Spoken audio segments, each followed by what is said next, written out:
everybody. Welcome back to episode 51 of the Crazy Hockey Dads podcast, the unfiltered podcast for hockey parents.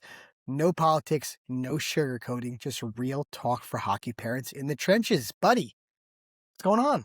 Yo, what's up? How we doing? Episode 51. 51 it is. Good job on the intro, man. I feel like that was the most natural, seamless. Yeah, you like that, huh? Yeah, that was good. That was solid. I don't know why I did that well, but we'll take it. Hey, dude. We'll take it, them when you can get them. Yeah, exactly right. We'll take it. So, what's going on? So, dude, the hockey season's coming to an end. I know, it's crazy, isn't it? Yeah, we're almost there. Does it really ever end, though? Yeah. Does it really, though? Like, it does, but does it really?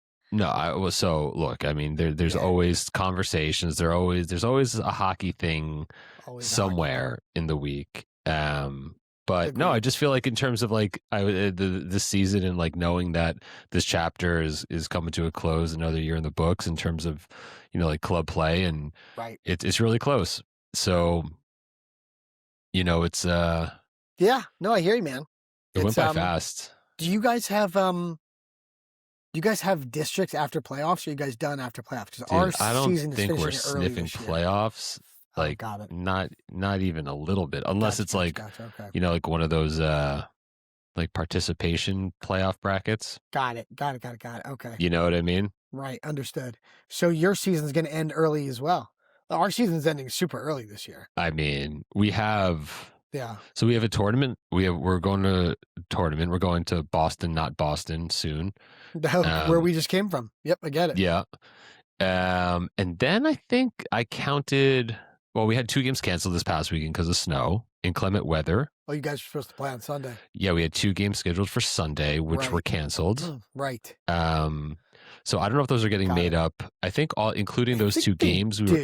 What? I think they get made up when the season ends. I think there's the following week before playoffs. Yeah. I think is for they leave it open games. for makeup games, but only if those were league games. Yes. Yes. Right. Correct. Were they league games?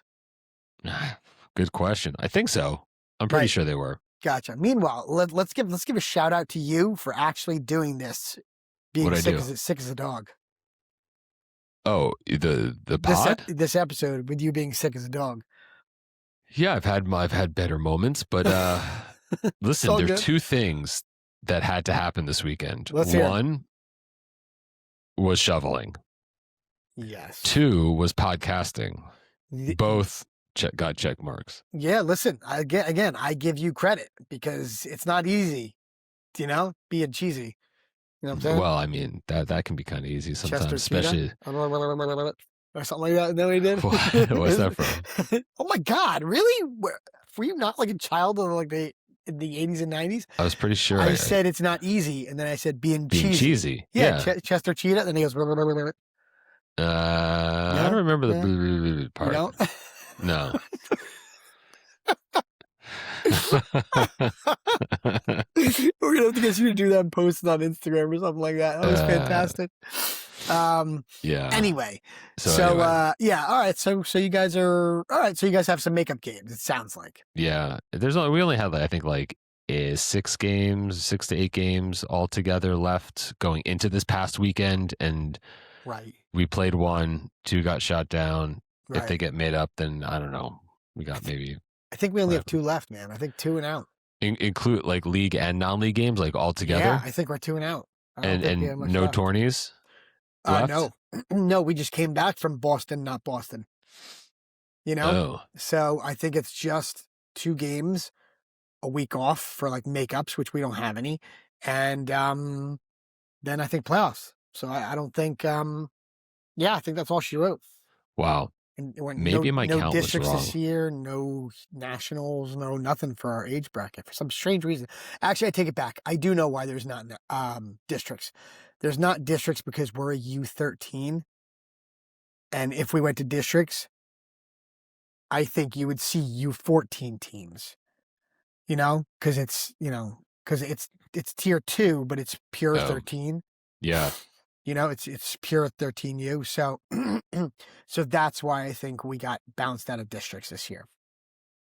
Got you. Something along those lines, like those kids have been hitting for 2 years. We've only been hitting for this past year. Something that was the Yeah, but that was the explanation that was given to us. okay. Whether it's bullshit or not, it's possible. Okay. But that was our explanation. So tune out, homeboy. Yeah. We're I don't tuned know. done. Yeah. Got to start thinking about next season. Yeah. That's like, more conversations are popping up about that. I was talking to a dad this past weekend. Yeah. Just again, not just the usual conversation. Parents I think are keeping things close to their chest. Hmm. People are starting to get a little bit more honest about what they thought, Right. and Right. then we'll see. Yeah. No, I hear you. No, it's that time of the year. That's for sure. Right. I mean, coaches are having conversations, trying to see who they're kind of securing for next year. Um, No, listen, it's that time of the year, no question about it, you know? Yeah. So it should be interesting. Yeah, and for all the parents out there listening, I mean, I'm sure there's some people that are already pulling their hair out of their head, you know. And I think, like some of the decisions can be really hard. And I think I can just speak from my own experience, having traveled a good distance last year to play Mm, AAA, right, and it didn't necessarily work out the way we wanted it to. It was a lot of time, effort, energy. I'm not saying it was a bad experience, but right. was it worth it? Not sure. So I think one thing that gets, it's easy to lose sight of this time of year because, like, a lot of it's like people wanting to maybe go from AA to AAA, or if you're playing AAA, go to a better AAA team, or maybe you're getting a call for Right. an ID skater or this or that. At the end of the day, it's really important to think about logistics, the Yeah, family as a whole, what that's important. going to do, like, in terms of like travel on the weekends and all that stuff. So, I mean, while, yeah, of course, you want your kid to have, great coaching, play on good teams if possible, all that stuff is certainly very, valid and also important. But, um, if you're on the fence or you're not sure, or, it's really a tough decision. I think it might be hard to go wrong with doing the things that make sense for your family logistically. Yeah, well, listen, you did, you made it easier for your family this year logistically. Happy you did it? Oh yeah, absolutely. And to Yeah, be honest with you, just even like me changing jobs this year, that would have been a problem. like I don't even know how that would have worked. Yeah, that would have been a problem if you guys were doing that last year. That would Yeah, have been I very really hard, don't I don't know. right? Yeah. Yeah. It would You it know, would have been a major challenge. So in any yeah. event, Yeah, yeah, yeah. No, listen, that happens. Families need to take that into consideration, yeah, right? I mean, for sure. it's real. It's a thing, you know? Yeah, man. No, all right, good. Listen, we should do an episode on silly season. One of these weeks we should do one. It's funny. We I were kind of think gonna we're there, dude. Like I'm not uh, saying right now, but obviously, yes. but like maybe even next week. It's funny. Yes, we should. It's funny. We keep pushing back poor Andres de Villiers Titan Battle Gear, you know, because the USA Hockey stuff keeps popping up, right? Or Yeah. USA Hockey, the developmental league stuff keeps popping up, and it's a very hot topic right now. Um, Speaking of developmental league, we have a good episode for you guys today. We have an awesome interview with Ken Martel from USA Hockey to clear up some more um, DL info or misinfo, Yeah, right? and for those of you that don't know, Ken Martel is the senior director of player and coach development at USA Hockey, Yeah. and he's been there. Geez, I think he was there going back to I think he started in like 2009, if I'm not mistaken. He's been there over 20 years. I was like, I thought he said 27 years. That's not right. Because Could be. he said year 2 of the U.S. men's, and I think he said U.S. men's was there for 29 years, Well, he right? was a So part something of like that. the Yeah, national team development was he ever? program staff as an assistant coach from 8 years, starting back in 1998.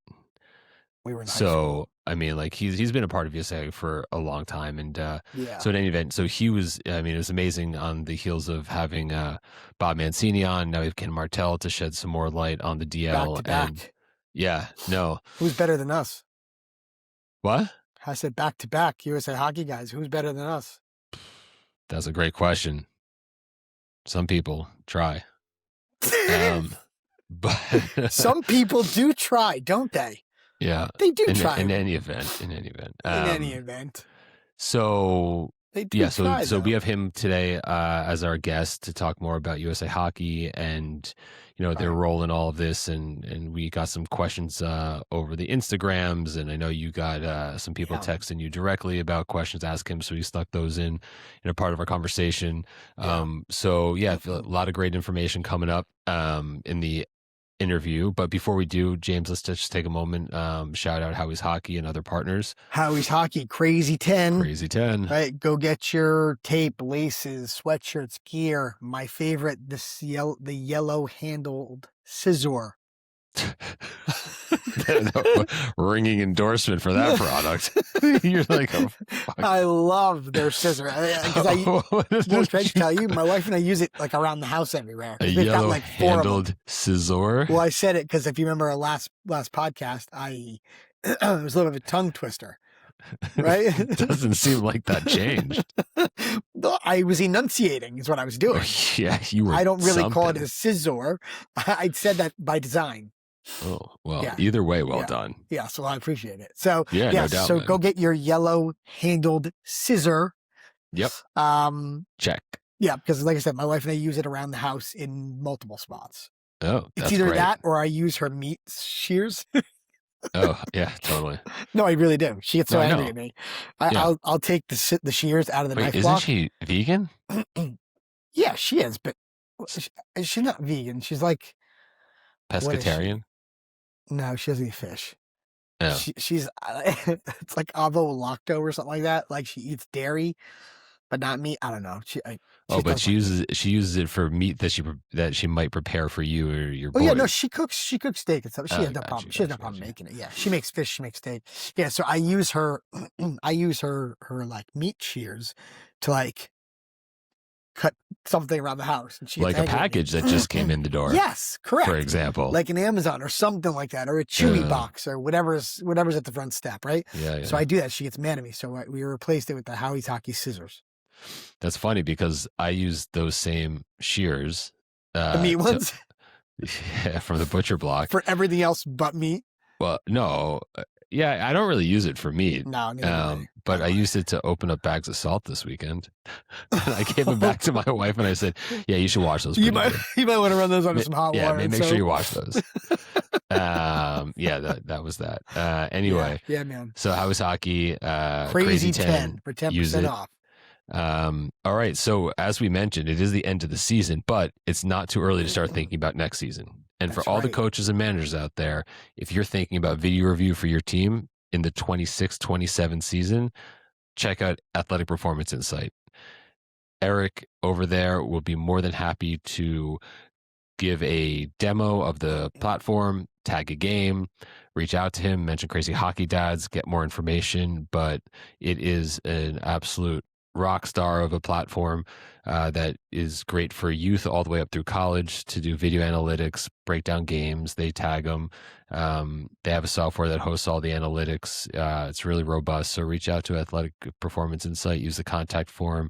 Ask Eric for a demo and take a look. But yeah, it's awesome. So Athletic Performance Insight. Yep. And all you coaches, what you should do is after tryouts, find out how many kids you got. And then what you should do is go to titanbattlegear.com/crazy hockey dads. And you should go on and you should have Titan make your entire team custom base layers. That would be dope. Use the code CrazyDads10 for 10% off. And they will make custom base layers. They'll do like, if your team is just to say blue and white, they'll do a blue, and they'll do a white with the logos, the team logo on the chest or on the back, or on the arms. And then they'll even do like a third color, like an alternate. So, but just to be, the 10% works on custom stuff also? I think it works on everything. Works on everything? Yeah. I mean, listen, ask them, but use our code CrazyDads10 for 10% off, even if you don't have to do it for your whole team. Even if your parents just want to give your son a base layer or daughter a base layer, just because it's awesome and it's the most protective gear out there for kids, protection-wise. So they're one of our partners, titanbattlegear.com Crazy Hockey Dads will bring you right there and it's Crazy Dads 10 for 10% off. They have an awesome product. No doubt. Yeah. No doubt. I keep on seeing stuff pop up. USA Hockey Stuff's great. everywhere. Yeah. Yeah. Super safe. No Velcro on the back of the neck. So you don't have to worry about it getting crushed in the wash. It's really good stuff. And they'll keep your kids safe. The highest quality stuff on the market, base layer wise. Yeah. And then, also now that we have the seasons are coming to an end, is a great time to continue your off ice training and enter in hockeytraining.com, and Hockey Training HQ is the Instagram handle, correct, James? Yep, Coach Kevin. Yep, Coach Kevin. So we're going to be partnering with him, and you'll be hearing more about his platform and what he's doing over there. But 100% start checking him out. It's great to work with his videos, his instruction, his speed, strength, agility training, stick handling, all off ice. You can do it from home. He's got Zoom classes where kids can join, work on stick handling in a group environment, but everyone can do it from home. So definitely check him out as well. Yeah, you guys will be hearing a lot about Coach Kevin from us in February. It'll be good. So we're looking forward to Coach Kevin joining us. You guys will start to hear a lot more from him in February, and we're looking forward to it because he's a great dude. Absolutely. Really looking forward to Coach Kevin. Yeah, man. So there you go. That takes care of the business part. What else is going on? Other than we have Ken Martel from USA Hockey here to clear up some DL stuff for everybody. Yeah, man. And just kind of lay down the youth hockey law in general. He was great.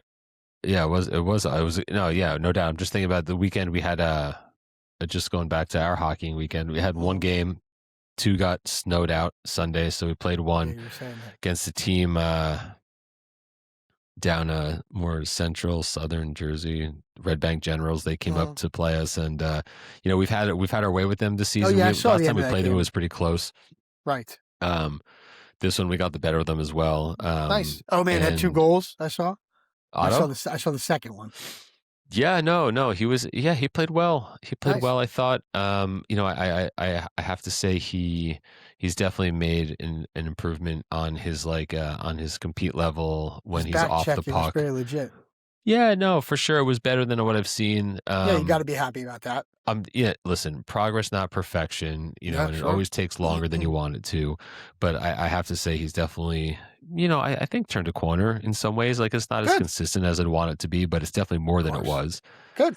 And the second goal that he scored, he chased the guy down from behind. He didn't have too much ground to cover, but stick lifted, picked it, made a move, got a shot off the high slot and tucked it in, and that was a nice one. Nice, man.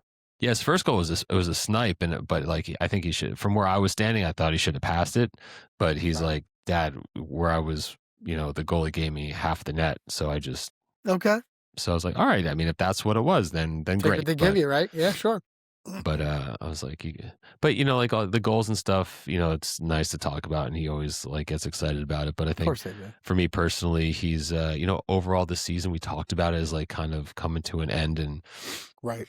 I think while there's plenty of things that I would have thought we would have been a little further down the line with. I do think that from the move from AAA to AA, if you were to ask me, was it the right move? I would say 100%. Good. For a lot of reasons. That's good. And I think in part he gained a lot of confidence, just having a slightly different role in the team, and also just, being in an environment where, he had a little bit more time and space. And yeah, so all in all, I think this was a good move for us, and I'm happy for him that he had a good season, personally in a lot of ways. So that's a win. Good, real nice. Yeah, man. Good. So you're happy you did it. For some of our parents out there that are wondering if they should take their kids from AAA to AA or AA to single A, if it's not working, or their kid's having a hard time, or he's struggling, or his confidence is shot, Scott and I both did it. We both do our kids now from AAA to AA. Sometimes you need a little bit of a reset. Sometimes you need to go back to having some fun. Sometimes you just need to kind of clear your head a little bit and go to a new environment, right? But I will also say at the same time that didn't come without my, I was, maybe my expectations for him were maybe a little bit higher, Hmm. meaning that like, oh, I don't know, maybe I thought that he would, I don't know, perform at a higher level, and I think there is part of it where like, it's I won't even go there. The bottom line is that like if any parent like is facing this choice Uh, and like you think, oh well, if he goes down to double A, he's got to do this, do that, do this, do that. It's like I even still, it's not like the move down is going to ensure that they're going to be the right. standout, every True. game in every practice, It's true. because that's not the case. Just No, because they played tier one the season before, that's would it right. be nice if every game he was like head and shoulders above everyone Of else? course. And in practice too, sure, that would be great to see. And I Yeah. thought maybe I would see more of that if I'm being totally honest, and that Mhm. wasn't the case. But that's also fine, He had a good But year though. He yeah, had a good season. I mean, it's not over yet, but he had a good season. yeah, yeah, yeah. Nice How man. about you? How about me? Well, what's the question? Do I like where we were this year? What's the question? No, just your hockeying weekend, and maybe there, Oh, my hockey you were. weekend. I just threw in a little bit of a recap Gotcha. All right. So, because we were talking about the season coming yeah, to an yeah. end. But No, I gotcha. whatever's good for you. No, no. Well, you saw our first game, right? I did. So Dom was. Listen. Listen. He's struggling with his brain.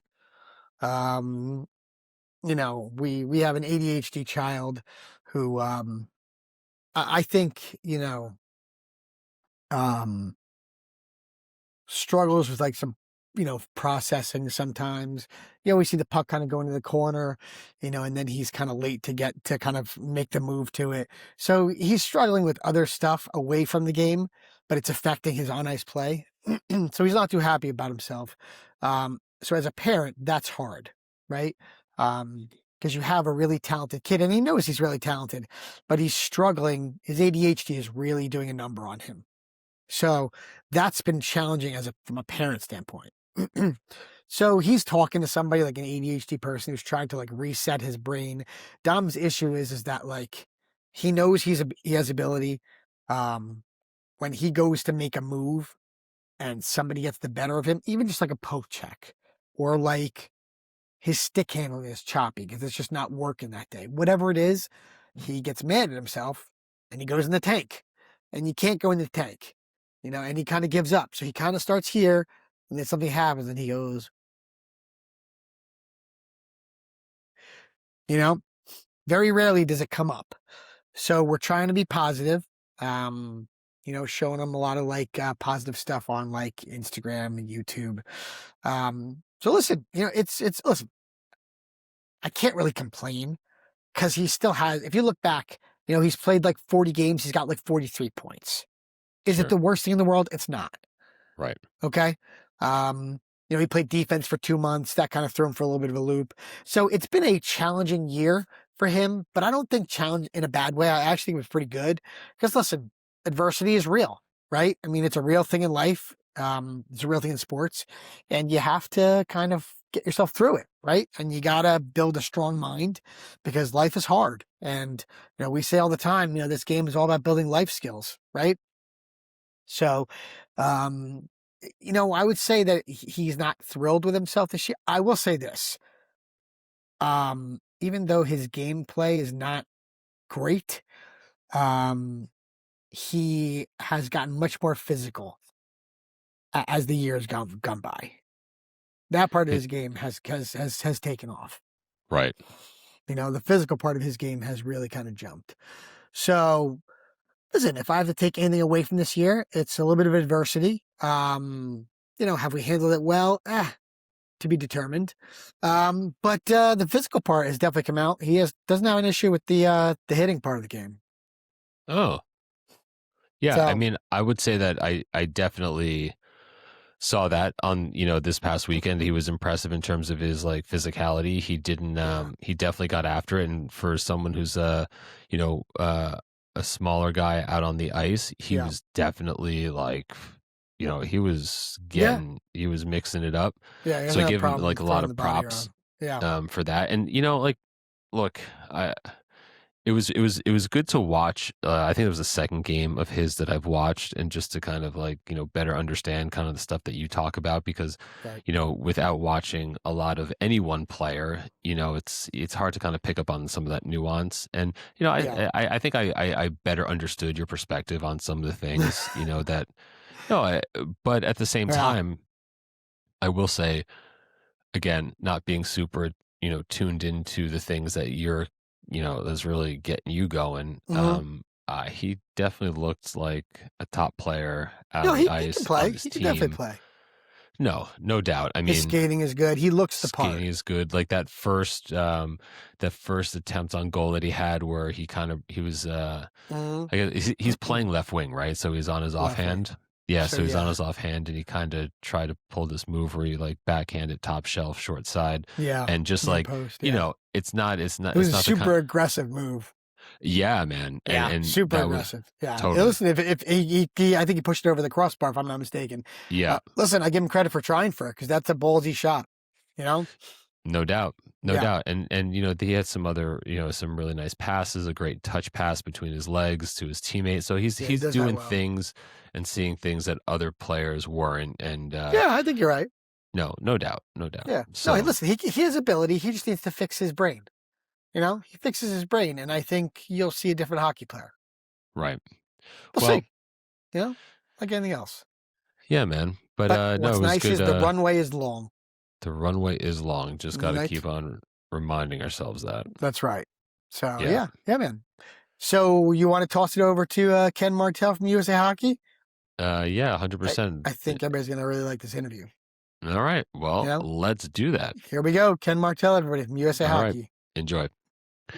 All right, everybody. Welcome back to another episode of the Crazy Hockey Dads podcast. Today, we have a fantastic interview. We have Ken Martel, who is the Senior Director of Player and Coach Development at USA Hockey. This is someone who works directly at the intersection of like player development, coaching education, the future of American hockey, and super excited to have him on the pod. Ken, thanks so much for joining us today.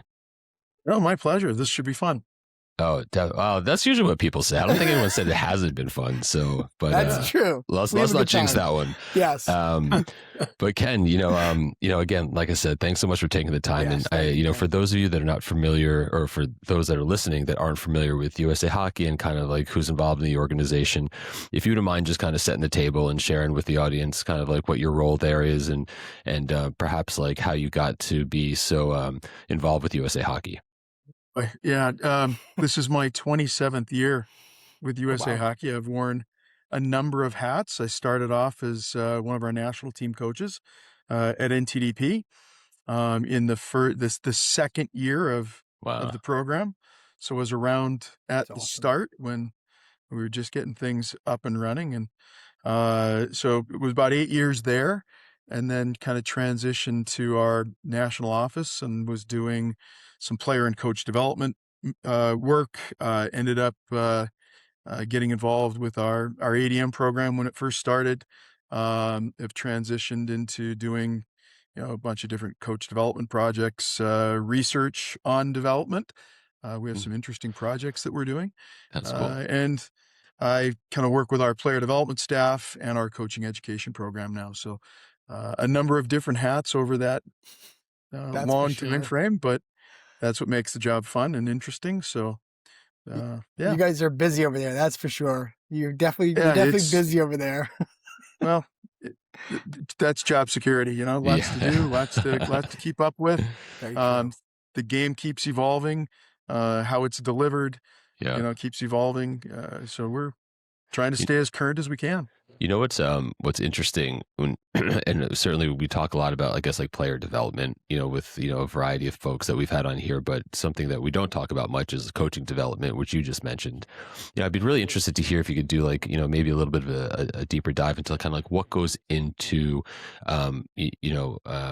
the coaching development plans, like kind of the research that you even mentioned that you're doing, like where are you Yeah. turning to, what do those conversations look like? So I'm really lucky as part of my job. I get to sort of I get to discuss coaching and coach development with a lot of our other partner NGBs under the Olympic banner. So whether that's soccer, whether that's volleyball, basketball, Mm. swimming. We have a good Nice. relationship with U.S. tennis. Oh, wow.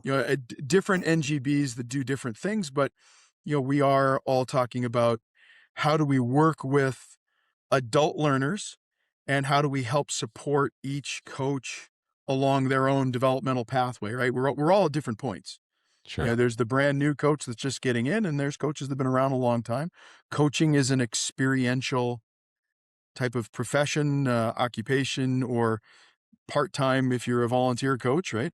You get better the more you do it, the more you're around, and the more you're open to other things. So we look at how do coaches learn? How do they learn best? And they learn informally. A lot of times they'll take some courses with us. So that's the formal piece, which is still only about 10-15% of how Huh. coaches learn, right? And so it's a Sure. small portion when they come to our programs and the things that we design. So then it's all right. Well, how do you support from an NGB level, right? What are the things that we can do to help supply resources? What are the things that we can do to have conversations with coaches? How do we support them along their journey within the framework that we have? Um, so that's a little bit about coach development that we do.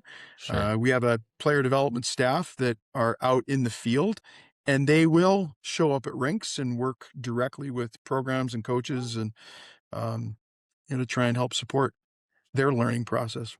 Wait, real quick though, the NGB, National Governing Body. National governing Yeah. body. So Okay. that's Just what one. Yeah. USA Hockey is, the recognized national governing body for ice hockey in the United States. Yep. Under the Olympic banner, we get our sort of charter to exist through the USOPC and Congress through the Ted Stevens Sports Act, which established our our parent organization, which is the United States Olympic and Paralympic Committee. So, yeah. It's interesting. You guys, when we talked to Bob Mancini, he mentioned that you guys got the DL, which we'll get into shortly, from Yep. USA Soccer. Is that right? It was Or was part of the right? background. Yeah, we looked at what they did, what was successful there, maybe not so successful. Right. Because there were issues with how it operated and those things. But this has been done elsewhere, and they shut their academy program down during COVID due to lack of funding, lack of money, and Okay. those things. So we're approaching this a little bit differently, but yeah, Gotcha. no. Very cool. And, Mhm. oh, go Good, ahead, Scott. James. No, good. No, so I was just going to circle back as we talk about like player development, and Mhm. that's something that you hear, so many people talk about and use that word probably pretty loosely, and in terms of development from where you sit and the way that you use that word, what does development mean in the context of USA Hockey and in your specific position? And if I could just tack on to that, how does that change, if at all, at different age groups? Yeah, well, more complexity with Yeah, the change at different age groups. I mean, what's good for an 18-year-old is probably not the same as what's good for an 8-year-old, right? And of as course. parents or people around kids, you recognize what they're capable of, what they're ready for. So, for us at USA Hockey, player development is really you take a step back. Organizationally, we have two long-term goals, and one is to have more American kids play the sport and enjoy it and be involved. And then our hope is to have more American kids play the sport really well, right? Yep. Right. So, we want both of those things. They're not mutually exclusive. And look, development means something a little different to everybody based on the context that they're in and maybe what they're capable of and those things. But um, when kids start out at 6, 7, 8, 9, 10 years of age, we really don't know who's going to be good down Yeah. the road. Like it is, you know, again, there's a lot of water under the bridge that has to flow, and a lot of Yes. things have to go according to, put the kid in the best environment possible so that they can kind of achieve whatever Their potential they full have or whatever potential. they want. Yeah. Yeah. Because Right. not every kid wants to, you know, every kid will say, "Oh yeah, I probably want to play in the NHL," but not every kid is willing to do the things necessary to actually get there, right? I mean, no doubt. Sure. and there's balance and values and things that are different by families, and that's all good. So we want a really good holistic experience around the sport, especially at those youngest ages, because they may not end up in the NHL, but a lot of them are going to end up maybe where I am in the beer and pizza league back down the road, and There you right, go. and still, if kids and families have good experiences, you don't have to have played at a high level to have the same passion for the sport that those that do. No doubt. Right? Yeah, right. No So doubt. Absolutely. they still, do they come back to the sport? Do they bring their kids back to the sport? Are they our coaches, our administrators? Are they down the road giving back to the game? Yes. And I think one of the reasons you're seeing the U.S. have success now on the international stage, I don't know if Bob mentioned it, but 2025, we were across the board. We had won everything at the senior levels, won a lot at the junior levels, pretty much everything you could win under the International Ice Hockey Federation in 2025. Yeah. We're the number one ranked men, women, and sled going into the Olympics. But a lot of that goes back to, we had a lot of growth in our country around the sport in the 1990s. Yeah. Huge rink development across the country. A lot of minor pro entities, evolved. East Coast League, American League, minor pro hockey in different warm weather areas. Arizona, Florida, California, right? Yeah. At one time, there were more pro teams in the state of Texas, I haven't looked in a while, but than any other state. You're going, really? Seriously? That's unreal. But yeah. So the sport grew because more rinks were around. Right. And what happened was who coaches your kids? Well, a lot of it's first generation hockey families that are good. It's parents, right? Yeah. They're the workforce of youth hockey. You get a lot that are just getting involved. So we had lots of first generation people that were coaching. And so they do the best job with what they know, but maybe not having a background in the game, trying to provide good experience. Where we're at now, you go 25, 30 years later, we now have so many more second generation people back in the game that are bringing their kids back to the sport. So that great growth that we had is now seeing, again, our coaches are just better than they've ever been because they had a little experience with the game. Right. Yeah. There's more information now. You can pick up your phone. You can, that's true. Like, I want a new drill on something, right? You can pick up your phone and do no skating drill. Yeah. So information is there. So I'd say our coaches are better than ever, right? And that has an impact. That's a great point. So, yeah.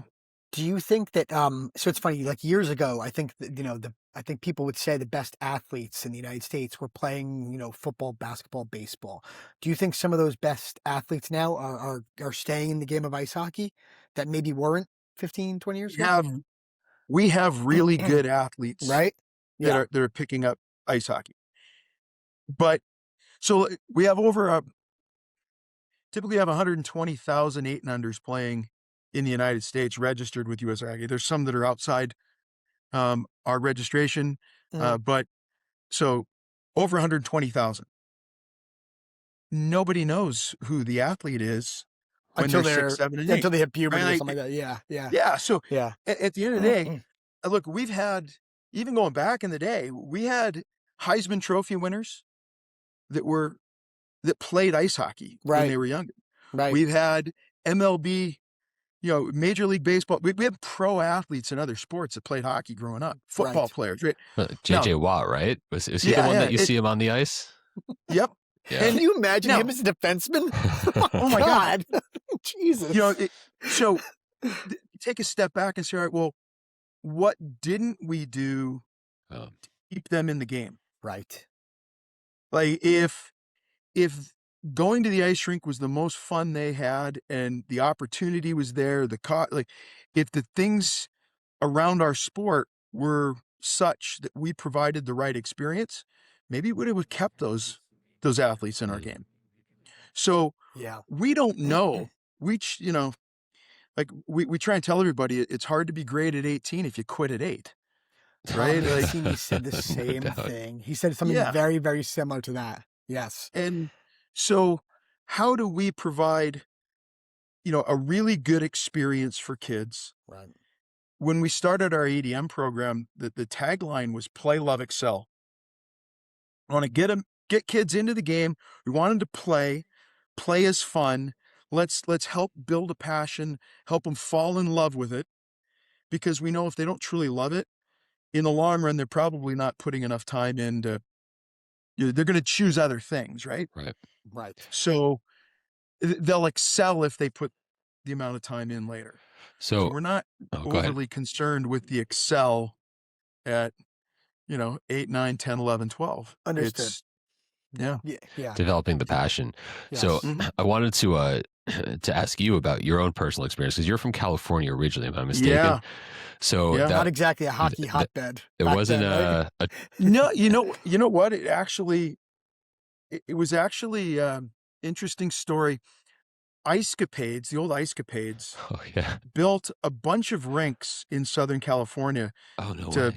like teach skating, and they put Right. rinks in all these old grocery stores and in different odd venues. So there Huh. were actually quite a few ice rinks back in the day, Right. and then they kind of Interesting. all shut down. But I came through at a time when off my little team that I played together at a local rink, and back then, a 9-year-old, 10-year-old team only had 10 or 11 kids on it, Sure. Right. right? So when you went to play your games, you Games. played all the time. You weren't platooning through 3 lines and Yep. right? Right. So Yeah. right? But out of the 10, 11 of us, 9 went on to play at a pretty decent level. Um, we had 5 scholarship Division 1 players, No way. 2 Very CHL nice. players, the Canadian Hockey Wow. League, 2 more Division 3 players, and out of the 9 of us, 3 played in the NHL. And this was on one little team Yeah. One in small. Southern Yeah. California at the Right. time, yeah. So now Wow. things have changed, it's different, but and we did have good coaches. I think at the time, most of the kids that played, their parents were transplants from some Oh, other part of the country, and okay. Right. had an inkling towards wanted to get their kids in ice hockey. But I came through, played on a little tiny. The rink that I played at growing up was about 140 feet long and No about way. 60 feet wide and Right. 65 feet wide. So it Wow. was a small area game Back then. back then. That's You so know, interesting. all of our games, and like I can honestly remember going to a regulation size rink and thinking, "Oh wow, I got all kinds of time." Right. So Wow. Right. anyway, Funny I how the was ADM fortunate kind of modeled out of that, right? The small a area little game bit, stuff, right? and then we tell everybody get good at your local rink. We didn't travel all over the place. Right. We were very local in what we did. We might go to 1 tournament a year, 2 tournaments a year. That was it. That was the big deal, Right. Yeah. and that was it. Right. What But we went to our local rink a lot. did you do you have a hockey family? Like, do you have any? My dad grew up around the sport Okay. a little bit. He's Okay. from Massachusetts, and Right. All right. it was his favorite sport growing up. Um, so yeah, So that's how you got into it. And then so that's how I got clearly, into it. so just from the young age, clearly the passion was there, because you went on to play Mhm. D1 hockey yourself, Yep, right? And so like yep. that path, like along the way, going from like the smaller, rinks, local rinks that had been built up by you. Did you spend any time like out of state, like Yeah. junior, anything So like that? well, again, things Things have dating changed. myself here, but midget hockey, that category, Yeah. was through 16 when Okay. I was growing up. It wasn't through 18. 18. Right. Wasn't 18U. So there really wasn't junior hockey in the area when I was growing up. So after I'd finished my 16U year, it was turning 17.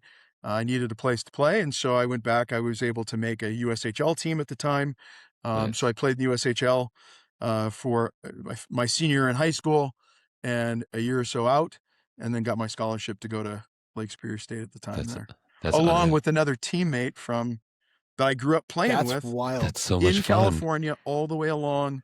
Yeah. But you were on His the name was same junior team also? Same junior Same team. We path. played together from about 9 years of age all the way along Through through college. Oh my college. And you That's guys so won a cool. national championship there with Lake Superior, right? Yeah. Now, I had some good teammates. if I'm not mistaken, Jimmy Dowd was on that team. Jimmy Dowd was on that team. Yeah. So we're speaking He to him was. on Thursday. Oh, well, you'll have to Yeah.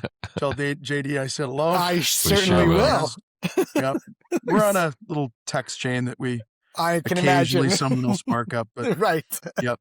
I can Oh, imagine. He was a amazing. heck of a player. Yeah. A heck of a player. Jersey guy. Jersey boy. Yeah. Yeah. Brick. Yeah. Yes. Exactly right. Brick All Jersey right. guy. So, if you don't mind, Ken, can we get into a little bit of development league? I'm just, Sure. there's so many questions, and Yeah. I keep Ask telling, away. like Bob, we're gonna have you guys on for like a part 2, 3, 4, 5 because they just keep, Probably right? as it evolves and the process goes forward and Right. yeah. Right. And there's a lot of misinformation out there. I have to tell you, Oh my gosh, tons of people it. just make up stuff and just to sound like they know what they're talking about. You know. Yeah. Exactly right. That's why we figure we come right to the source, right? Just Sure. to help parents out. Sure. One thing is the residency, right? Mhm. So people aren't sure. So I understand that, and you correct me if I'm wrong, but Mhm. I understand that the new DL is going to have open borders. If Yep. you live in New Jersey, you can Residency. play for a team in Mass if you really want to, right? Yep. Okay. Yep. So where the question kind of comes is AAA and then AA. Okay. Are you guys kind of tightening? Because you hear out there that that USA Hockey wants people to stay in their district more and play in their district. Is that true? Can you play outside of your district now, or do you guys not want that? So we've had different, and this is one of the challenges that we've had across the board is each one of our affiliates / districts has had different rules on, Right. boundaries for players. So, right. Level playing field, all those things. Look, as I said earlier, you get good at your local rink. So especially for younger ages, we really do want people to play close to home. There's not a real need to be packing up and moving away, right? Right. So we have looked at some rules to put in place. There were some rules that just were voted on.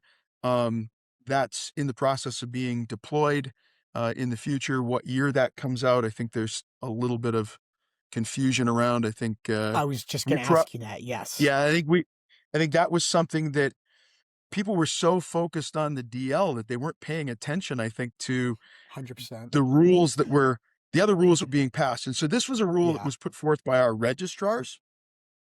And so the people that register our teams with each club, each association, et cetera.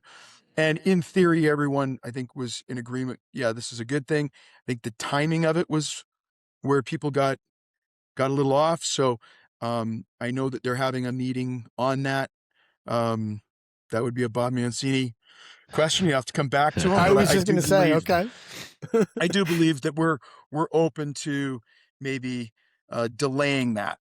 So was it supposed to be for next year, like when the DL came into play?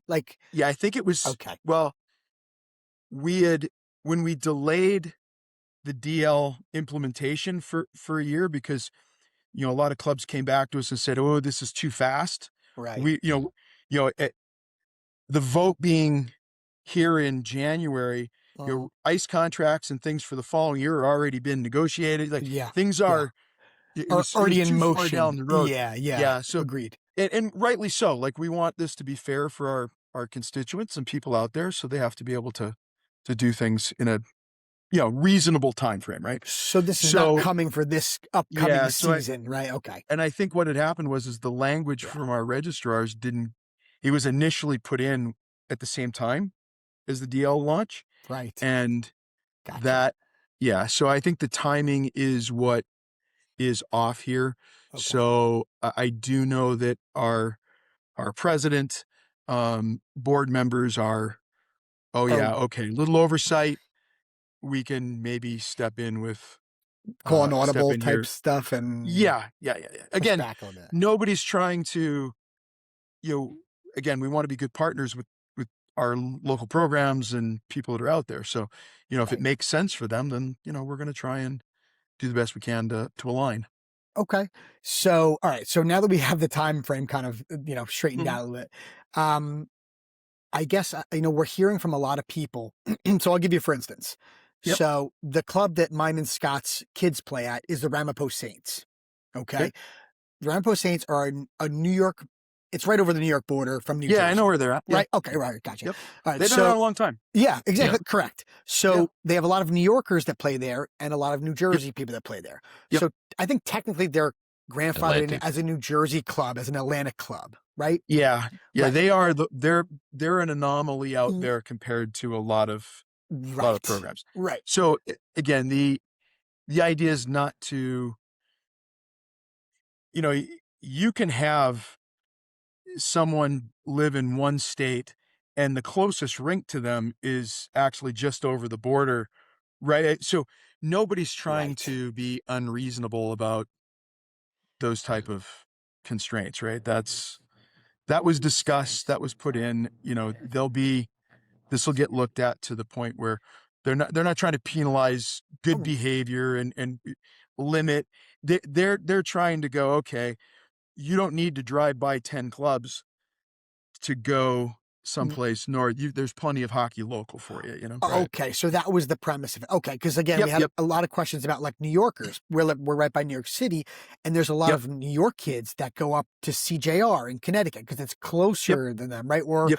they come And into New Jersey to play, right? Same there idea. there is yeah, there Yeah. is a bit of Okay. leeway in terms of, like, again, we understand the idea is not to To make make people's yeah, lives Make it difficult. difficult. yep, Okay.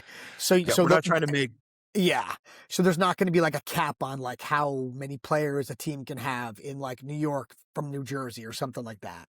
well, there might be, like, Okay.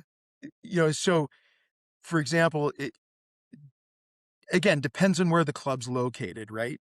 Okay. Um, so I have to go back and double check Yeah. the rule myself because this is new. Yeah, sure, I Um, get it. Yeah. Fair. so I don't wanna give poor information, but, Understood. the idea is that if you're a club in one affiliate, that the majority of your players should probably be from that Yeah. affiliate, right? Like, Got it. unless there is a real boundary issue, right? Right. Like in those things. So, Gotcha. Okay. All right. Um, but I have to go back myself and look at the new rule. Right. You know, for us We can have you on sometimes again, Ken. This is a blast. We can do well, this again if you yeah, want. no, I'm all for and it. I'll go and look it up. I mean, these changes all happened last Yeah. week. Understood. And so we're as staff now. So again, this is an interesting thing for most people. They think that it's us here in Colorado Springs that make up every rule, and that's not what happens. It's our elected, affiliate volunteers and people from around the country that actually do vote on all these rules, and right. they have committees and different things. As staff, our job is to deploy Mhm. what the board and everybody else votes on. Can you go deeper into that? Because I don't think a lot of parents understand that, Ken. I think Yeah. everybody thinks that USA Hockey is the big bad wolf and everything they do is wolf. It's unbelievable. You should see the Yeah, comment yeah, section of our videos. They're like, "Oh, USA Hockey did it to us again," and I'm yeah. sitting there. I don't even respond to them because it's like, you know, Yeah, so, for example, our national office staff in Colorado Springs, our job is to follow our annual guide, this book that has our rules and policies and regulations that are all created and voted on by a volunteer board, that is made up of predominantly people that are elected from every area of our country. So in your affiliate, they elect representatives to represent and come and vote on what happens. Now we have guidance under our Olympic organization that 1/3 of our board and people that sit on our committees have to be athlete reps, people that have played the sport right. recently at a high level. Mhm. They're supposed to provide some guidance and direction there as well because we do field Olympic teams. But for the vast majority of the people that make up USA Hockey, it's the volunteer base that is out in your local area. Right. So And that's where the yeah, stuff comes from. That's where it gets that's where the stored at home. stuff comes from. Yeah, I think that's Now, really as helpful. staff, we have the Yes, ability agreed. to suggest and try and put forth some ideas. Right. But you can't help what gets voted. No, How it we do not votes. vote. Yeah. We do not vote. That's So really good. I'm glad you cleared that up because I it's think a lot of never, people didn't know that. yep, it's never us that is the final say on anything. Right. All right. So I have a question here that came in from one of our listeners, and they were asking. I'll just read it here. It says, "How will USA Hockey ensure the right players are being rostered on NDL teams?" And I don't Yeah. know if this is a league, why not hold player combines across the nation to get an idea of what the talent pool looks like and hold a draft? So a combine doesn't tell you much of anything from player development and what players really are. Right. You need a scouting. You need people to watch those players over time. We trust that the marketplace will find players. People want to be successful, so they're going to put players on their teams that are going to help them be successful. Yeah. That's typically the way it works. You can't micromanage everything. Of And course. what I like in a player, even at the high level, we'll have discussions. When I was player personnel director for our national team program, I would have a difference of opinion on players versus others on our staff, what we Yeah. all like, what we don't like. So variety, variability, that all those things are good. Now, we will try and the DL at some level will allow USA Hockey to be a little closer to these programs than we are. When you have, it changes every year, but there's 100, like we've had, teams that have played at quote the tier 1 level. We've had 160 to 200 different teams, organizations over time, right? And so our ability to influence, be around, share is tough when it's that many Yeah. different organizations, right? So here's a chance for us to, share best practices and try and help a little bit. Not that we don't do that with anyone that wants help. Like our player development staff will go to any club that actually reaches out and says, "Hey, we'd like help." Right. 90% of what our player development staff does is with tier 2 organizations across country. We don't spend a lot of time at the quote tier 1 level. Right. And I think that's why we're at where we're at right now is I think the organization wants to, actually share a little bit more with clubs that are already sort of aggregating our better players. Yeah. Right. Yeah, that makes sense. And the change in landscape on, if you look what's happened with the NCAA, like our traditional pathway in the United States has been college hockey. Right. Yeah. And we think it's the best route going because it has the longest runway for development for our players. So we always wanted to see as many of our athletes end up in college as possible. Right. The issue we face now is the player pool available to NCAA programs is now more than doubled overnight. Oh yeah. With Well, Canadian kids allowed to come down, right? And Europeans now too. True. What was considered professional and anyway, we're looking at, how do we support infrastructure? How do we do things that allow kids to progress through our system? And this is where the DL comes in because we do have some kids that are on the early physical maturing side of things and That's for maybe sure. ready for a little bit. But we also need, tier 1 hockey to be strong in our country.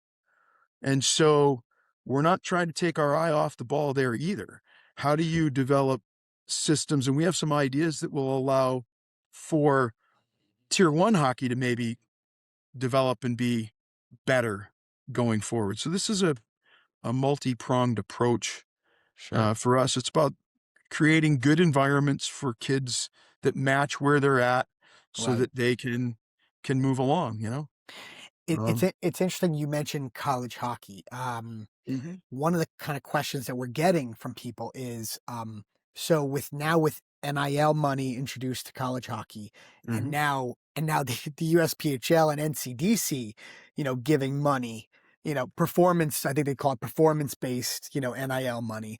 Um, is that going to take away from the DL? Maybe not the 14, maybe not the 15U version, but I mean, do you guys Look, expect like the the deal, like, the idea is to move our kids on to a higher level of play, whether that's Mm. juniors, right? whether it's NCAA, whatever it is, right? Yeah, I mean, well, the path now is basically through junior.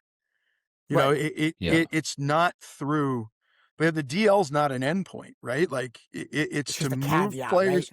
Yep, move players through, and you know what? Tier one hockey, high school hockey, prep school hockey, we still, Yeah. depending on your region of the country, what is important to you. Like, you know, the kids in Minnesota, they've, you know, if you're at the right high schools, you got a pretty good spot to stay and do what you do. You know, like so, Right. Yeah. like but no one goes even. It is so rare now that it's someone going right from high school Yeah.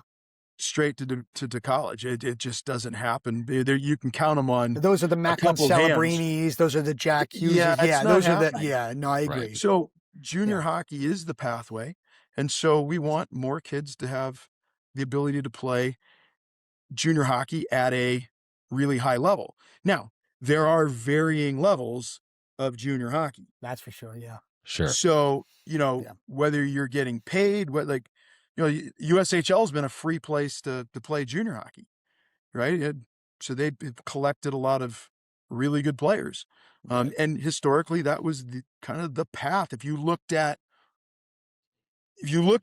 who was going through, and I would say don't just look at leagues, but look at individual organizations, because Hmm. you know what? Every league has better individual organizations than others, right? Sure. Yes. There's a spectrum in every league, right? Yep. And so don't always, but in general, look, you can look at a league and go, well, who ends up where, right? How many kids end up at, well, NCAA Division I, NCAA Division III, Right. AHCA, you know, whatever it is, and Yeah. there's Club hockey's lots great. of good Yeah. club Yeah. hockey's great. Yeah. There's Yeah. some Yeah. tremendous programs in the ACHA. Some of the Absolutely. Division I programs there, their kids they're good players. So, Absolutely. you know, Yeah. whatever your choice and your route is, that's for the kid and the family to decide. Right. We just want more American kids to have the choice Right. on where to go. Right. So it's just Instead, you're another right. pathway, right? That's what this Yep. is. You're not trying to It's yeah, right. You're not trying to compete with the USHL or juniors. You just no, want to no, no. move as many kids on as humanly We want to move possible. them on to, Right. look, we would To love for bigger and kids to better. move to right through the DL to Right. USHL, North American League, whatever they choose to go to that's Right. not our decision, Right. Right. right? Right. It's can we help, can we help along the way, right? Help the pathway be better. And again, not just our DL programs, but you know, the same commitment needs to be there to our tier one, tier two, and how do we Right. support different organizations wherever the kids are at? So, you know, Yeah. It almost feels like the DL, Ken, and again, tell me if I'm wrong, is like you said, it's another pathway for, I don't want to say the late bloomer, because I'm assuming, and again, tell me if I'm wrong, that the 15-year-old that gets drafted into the USPHL is going to go play juniors, right? They don't have to pay tuition to a club, yeah, if that's their, I would yeah, assume, that's their, right? Right?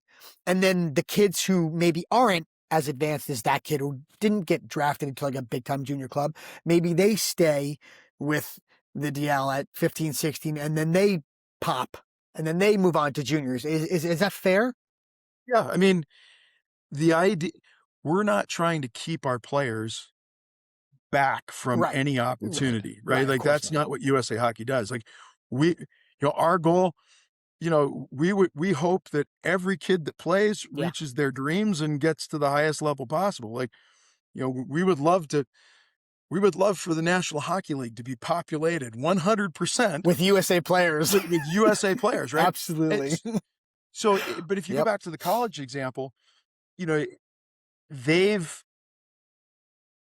there's more choices available to those NCAA schools, and they're going to go choose the best player that they think helps their organization. Right. So our job within USA Hockey is we want more Americans to play the game well, Right. so that when it comes down time to choose between someone from the US or Canada or Sweden, they go, "Oh no, we're taking the American." Right. But that's the goal, right? We want our kids to have the opportunities. Right. Yeah. That's Like, my I'm not favorite. in this for the betterment of the Canadian hockey players. No, I wouldn't think so. Sorry, Canada, but no. Yeah, I mean, Yeah. I've got lots of good Canadian friends, but our yeah. job is to help our kids be Yes. better. Right. So we Right. had a coach write in, and he was commenting on the idea of adding another level or tier or destination pathway above tier 2 as kind of like widening the pyramid. And he said that he said it feels like it sidesteps the issue of the number of tier 1 teams inflating. Is there any, and again, I know like depending on where you are, there's like a spectrum of how good certain teams are within certain leagues, et cetera. But like Oh, the yeah. number of tier 1 teams, and the quote unquote, and these dilution potentially of like the level of play within some tier 1 leagues, is that something that came up in conversation by adding another layer on top? A little bit.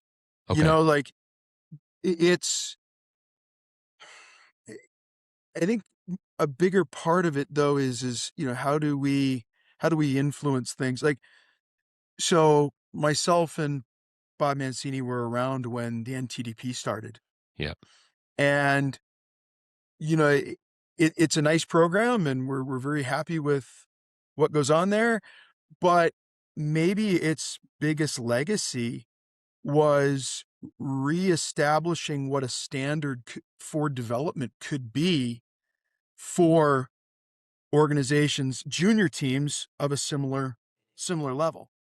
And so, in 1989, 1987, or sorry, 1997, 98, right in there when they started, okay, we're having a full-time, we're having strength and conditioning coach. We're going to have, we're going to have a skating coach. We're going to have like Right. infrastructurally, they're like, we're going to put in place these things that we're going to support players. We're going to value practice and training. We're going to do, right. We're going to set the right schedule, all these things to support the development of the players.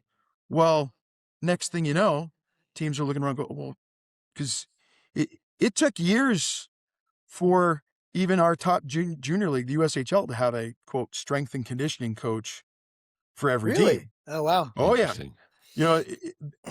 There was time where, okay, we required them to have a strength and conditioning program. Well, some of them it was, hey, here's your membership to the Y, go work out. Huh. Jeez. Right. And that was it. Wow. That was in the 90s. And Right. and Sure. right. So what Right. NTDP did was kind of reset a standard for what is possible and at those levels. So we're hoping that the DL, rising tides raises all boats. And Right. Right. we're starting with 32 teams. Oh, interesting. But You think it may expand or contract? Okay.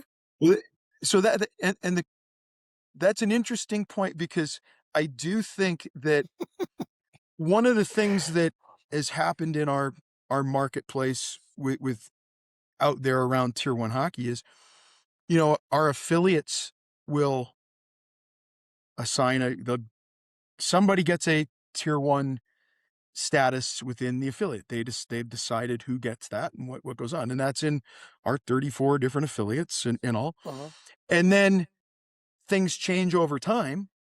and maybe it was a good idea for that particular organization to have to be a tier 1 program when it was first decided, but all of a sudden there's nobody left in that organization anymore that was there at the beginning. So Interesting. maybe it's right. Maybe things have changed Oh, and they don't interesting. do what is it. So I would, the plan, and not from again, we come at these things from let's help everybody be better. Right. But the idea is, you know, along the way, be better. But if you're not upholding a certain standard, Then we're gonna yank it. well, look, and you will That's have harsh, plenty but of yeah, time. yeah, yeah, Well, yeah, you will yeah. have plenty of time to To right the show, ship, so to speak, and got get it. on board. Like, Okay. but if after time you're not meeting the standards, then Yeah. Okay. That was a Right. question. I'm glad yeah, I'm glad you said that because one of the yeah. questions was, can a DL team kind of come and go? Or okay. So you just answered it. The potential for that to happen will be built into this process as teams Right. apply for this, right? They haven't necessarily applied. We asked for a Interest. sort of interest, right? We asked who would be interested in this concept. Right. And so we collected some information there. We will have an application process that will start in the spring. Uh, But yeah, and that will be right. Right. mentioned in this that, hey, if you don't If you don't live do up to what, your end of the bargain, yeah. And, yeah. it's interesting because I meant to ask Bob, and I forgot to because again, there's so much information here, right? And I just forgot to. Mhm. So USA Hockey technically does have quote unquote teeth to enforce if you guys are not happy with the level of development that's gone on in one of this This, DL programs. yeah, You like, have the ability to say thank you, but no thank you at that point in yeah, time. Okay. yeah. Yeah. This is, I mean, the organizations are applying. Right. They want to be involved, right? That's the understanding. Right. Well, you need to know what you're signing up for and what you're agreeing to. And hopefully this is a partnership where we can help organizations continue to be better at what they do Yep. for the betterment of our players and those things. But then, I fully expect tier 1 programs to go, oh, well, I didn't get selected right now, but this is what they're asking. All right, I'm going to do that too. And Mm. you know what? All right, Right. maybe like let's bring them along, right? Right. This Right. should be fluid. You think, If yeah, you you think it's look going to at spread to even the ones that didn't get picked? You think it's going to have a positive pe- impact on all the people, clubs if they want it? people want to be better, right? People, look, we're Americans, we're competitive, right? I mean, so, you know, if somebody else has a good idea and they're doing this and you can see value, then Right. we're going to do that too. So I do see a bit of that. And it's what's happened with our NTDP program over Uh, time. Yeah. It's helped raise the bar across lots of organizations, at least in theory. They give lip service to it now. Like right. before the national team development program came on board, you didn't hear the word development in our Anywhere. lexicon Yeah. in Mm. around youth hockey Yeah. and junior hockey and everything else.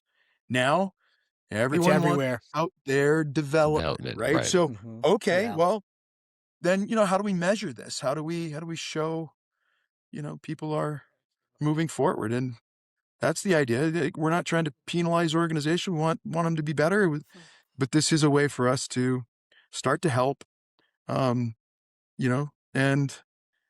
reset the bar a little bit on what's going on out there. Now, Right. let me ask you this. We asked Bob this as well, but just curious your take on it. So, as we were talking before we started recording, just the conversations Jamie and I would have about how crazy the landscape can be, and you have crazy Mhm. hockey families at the younger ages, doing like before school, before practice. There we did an interview with with Alex Kim, who's one of the coaches with the Junior Ducks, and a number that he hears families or players throwing around: did you get your 10 hours in this week? Like 10 hours of ice a week. And Look so at Ken. He's shaking his head already. Yeah, I know, but this is what's happening. But so my question is just like that downward pressure, right, of having like even more elite hockey to chase for let's start with the 15 age group year olds. Well, some of this is going to be like, again, we've talked about 55 games before less playoffs. hockey, right? Less games. Less, you're right. Like, so, we make hockey expensive by the amount of travel and the things that we do. Like, the NCAA is a wonderful development system. And the teams play about 45 games a year. Like, right? like the CHL, for example. Right. Well, and that's why it has advantages over the CHL. Right.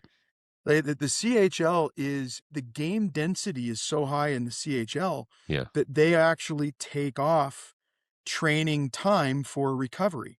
They don't practice the way they the way they should. The things that we've learned about teenagers at NTDP, monitoring load and what's good, what they're capable of in building capacities over the course of the year, when to push, when not to. It's in the CHL, it plays lots of games and they take off training time. And we see it. I can tell you that when we have gotten players back, even from World Junior, and we look at their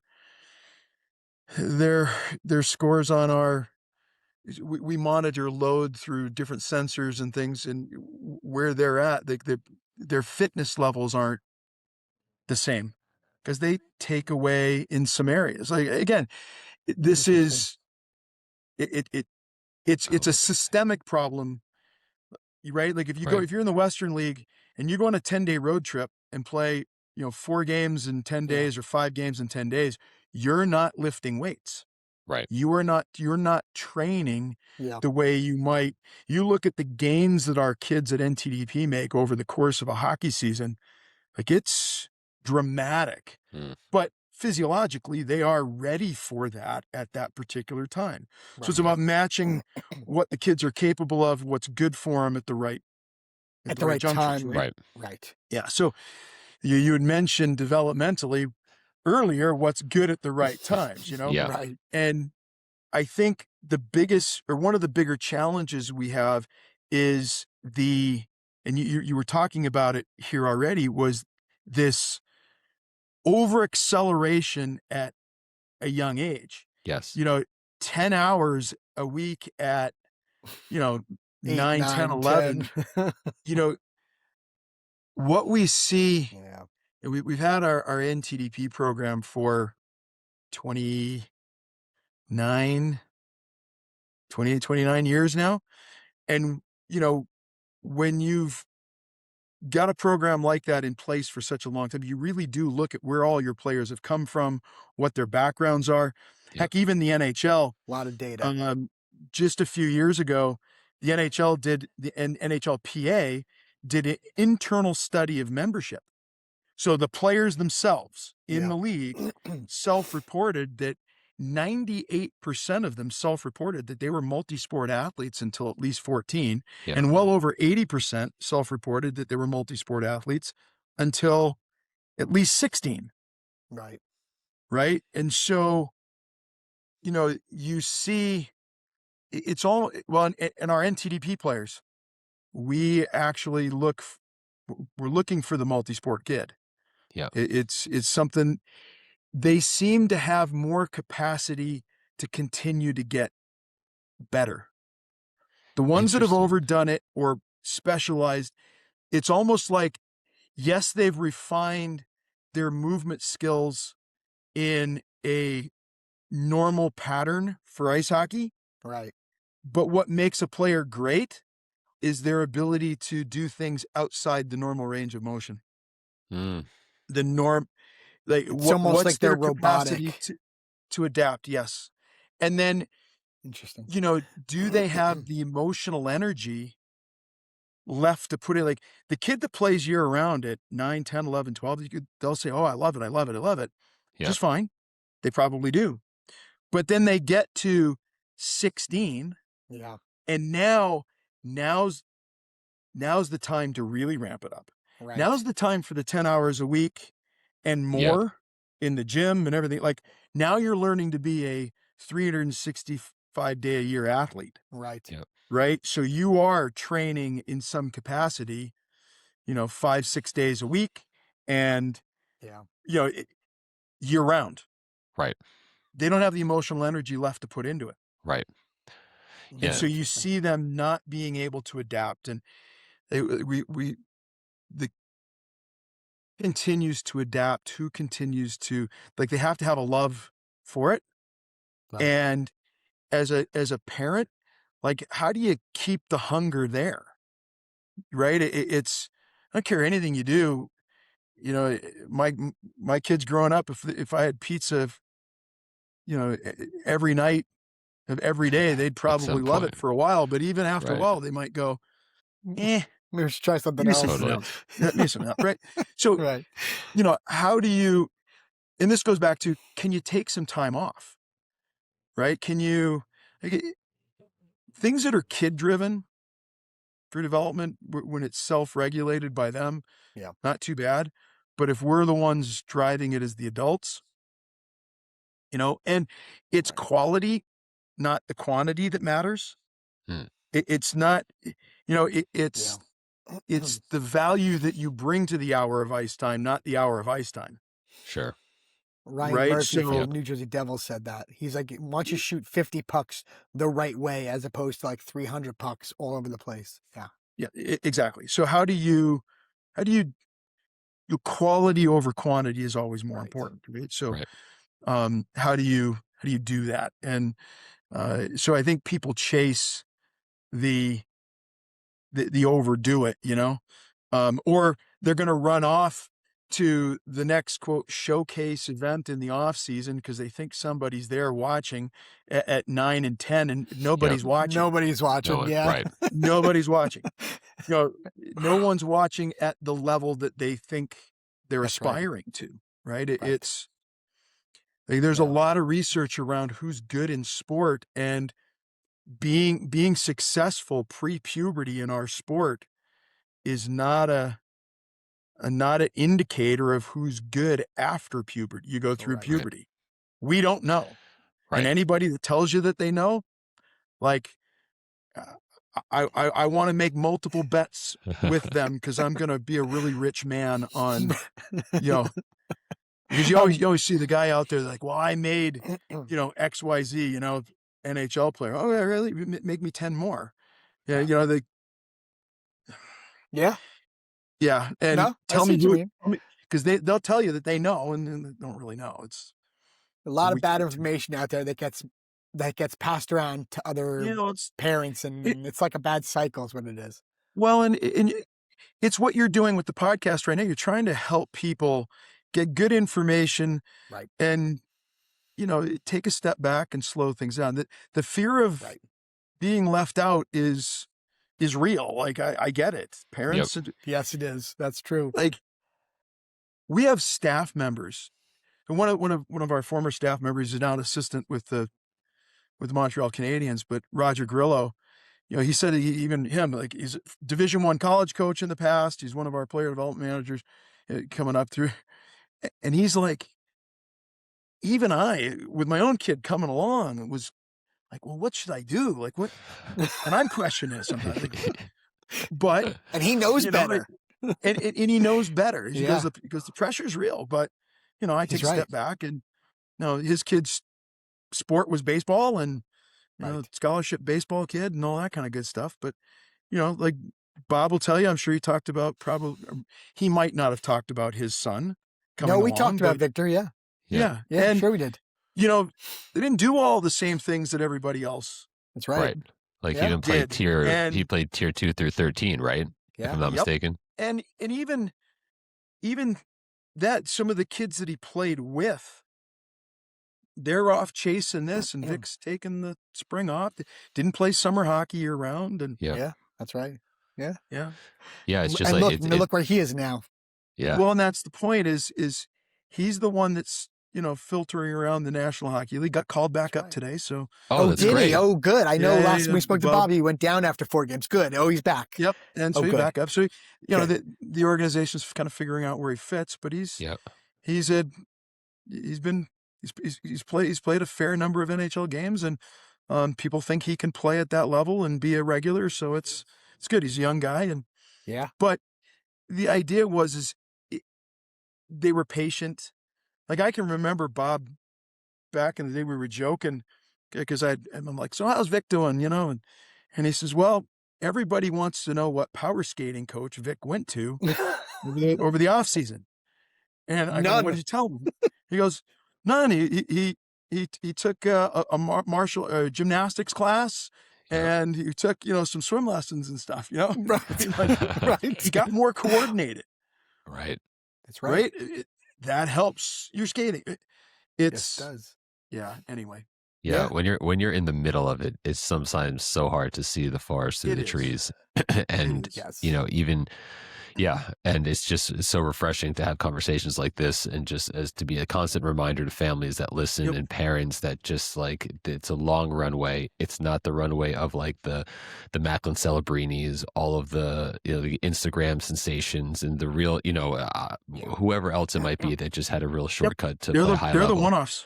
They're totally the one-offs. And it's a long runway. And you brought up sort of the late developer, early developer type of discussion. You mentioned that a little while ago, and we're actually doing research around that right now, looking at biological maturity in our players, to understand where we're at. And there is good research in other sports. We're going to back it up in ice hockey, but looking at when a kid is an early physical mature, they may not be physically bigger, but they're a little bit more coordinated. They're a little bit, maybe a little faster, because speed, like, there's factors that go in. And so they're the ones that through that puberty time have an advantage. And so maybe they get picked to some teams. And what's happening though is in the long run, sometimes it turns out to be a disadvantage. Right? So what we're seeing is the kid that was the early physical mature that gets through our system early because they can solve problems on the ice through power, strength, speed, those things, have a less developed toolbox when all things shake out in the wash after everyone goes through puberty. And so they can't solve the problems the way they always have. They're frustrated. So how do we help them, both the late physical mature, realize that maybe, hey, I'm just a little bit behind because I haven't hit my growth spurt yet. Right. Stick with us. I'm not bad in the sport. And the early physical mature that is relying on the wrong things. So how do we help them be more aware? Right. So there's some things around this biological maturity that when kids and families know where they're really at, typically people stop evolving in our sport when they stopped adapting. So how do we give them information at a time young enough or earlier to where they're not blindsided by it later on, right? So so we're looking at these things. Both, we have universities that are studying a lot of this stuff. Look, we have a University of Toronto, one of the top talent development institutes globally, headed by Dr. Joe Baker. He's the chair, the Tannenbaum chair there. They're one of the best at this. Like, they're designing studies right now to look at our DL, look at what's going on in our system, to say, okay, are we doing the right things? Are we, is this a good idea? What's working? What isn't?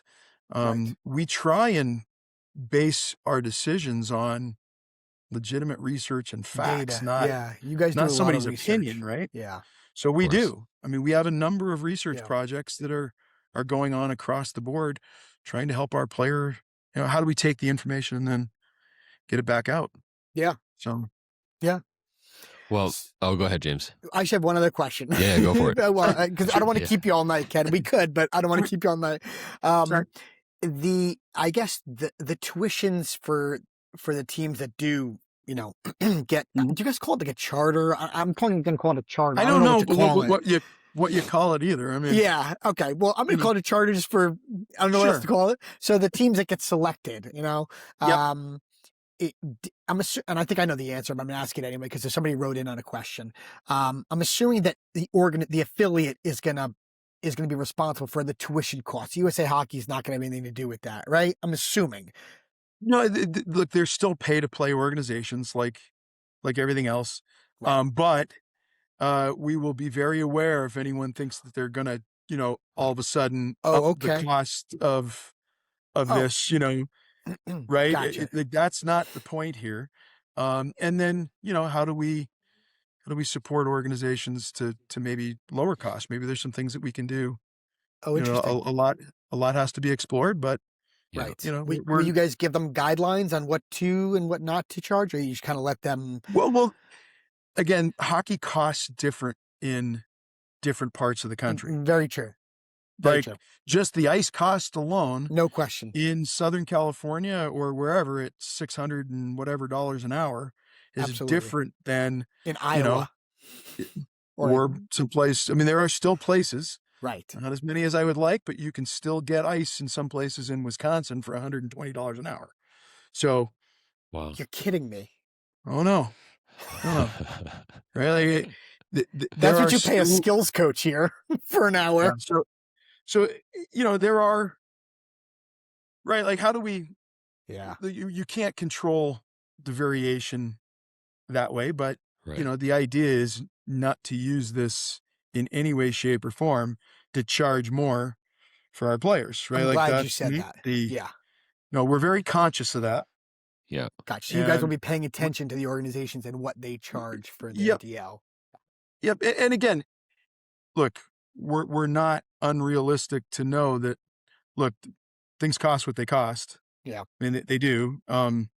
But Can't fight the tide. there's an eye towards someone that was out there thinking they were going to price gouge on this, so to speak. Like that's Right. not gonna, That's why I'm glad you said that, because that's something that we're that's not hearing in gonna, the comment sections. Yeah. it's like our, I'm glad you we have cleared that up. every parent, and you guys as well, you pay a USA Hockey membership fee every year.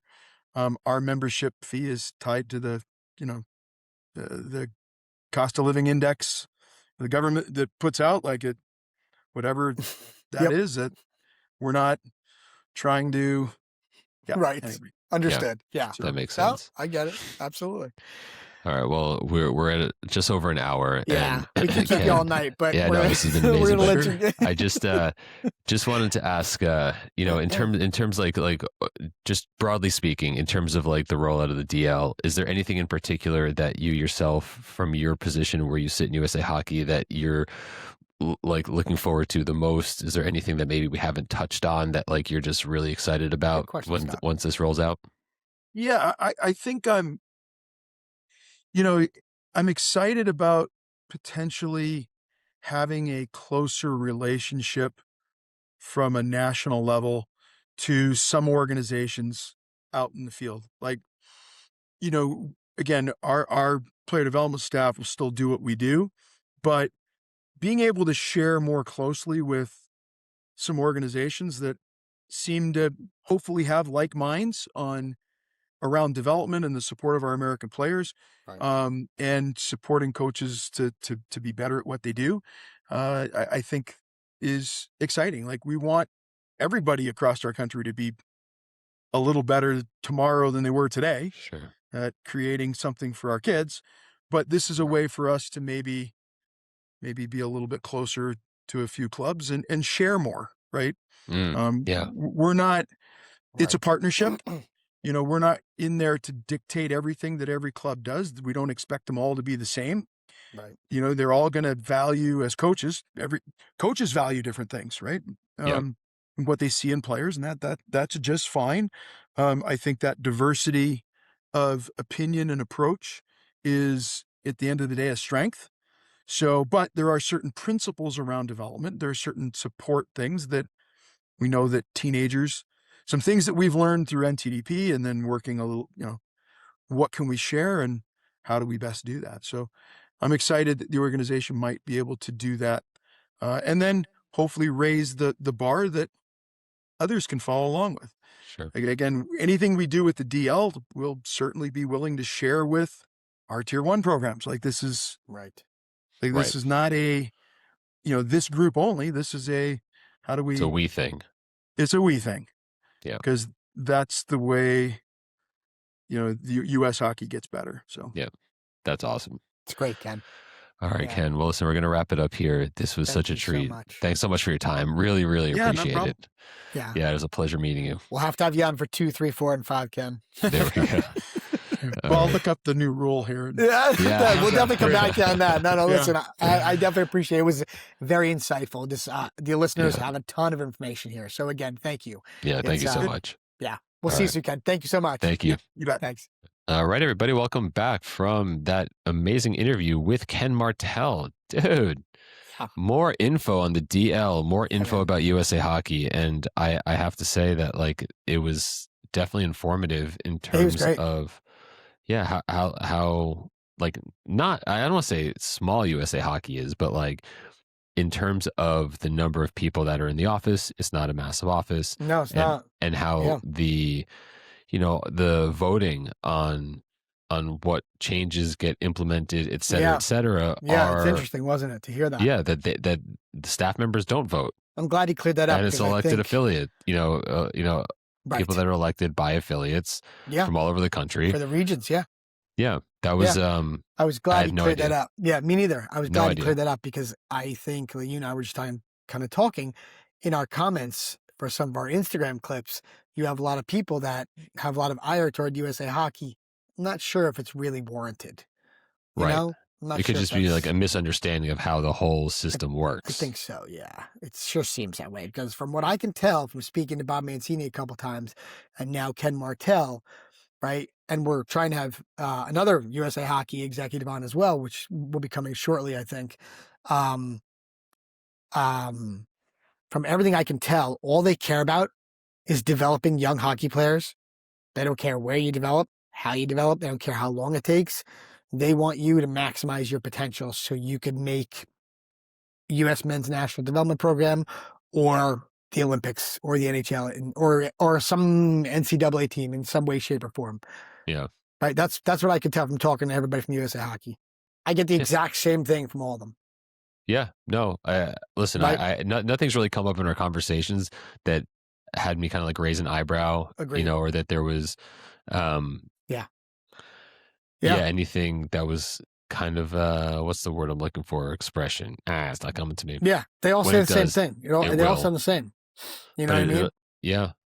I think they're just interested in developing American hockey players. I mean, you heard him say, he said it a couple times. He's like, if we could have, the NHL be 100% all U.S. born players, that would be great.